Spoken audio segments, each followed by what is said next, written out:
දසනකාන්තී චූර්ණය සහිත ලීවර් ආයිෂ් දන්තාලේපය දත්වල ඇති ප්‍රශ්න 10ක් වලකයි.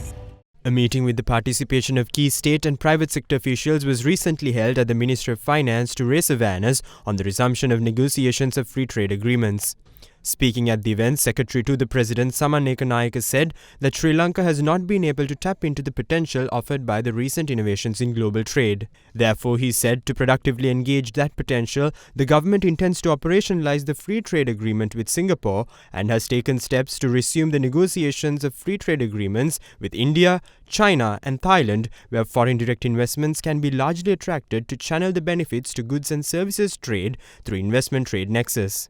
According to the Secretary, a trade negotiation committee has already been appointed by the Cabinet of Ministers to reinvigorate the negotiations, and these agreements will ultimately pave the path to gaining membership of the Regional Comprehensive Economic Partnership.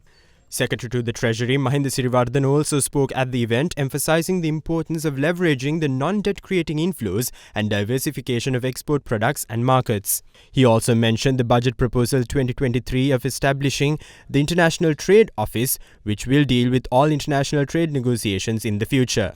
The Treasury Secretary highlighted the necessity of engagement with chambers and other stakeholders during the negotiation process. Speaking at the event, Secretary to the Ministry of Foreign Affairs Aruni Wijewardena highlighted that foreign missions and diplomatic channels have fully prepared to facilitate these trade negotiations. According to the government plan, once the proposed institutional mechanism is properly established, the Ministry of Foreign Affairs will bear the mandate of international trade negotiations.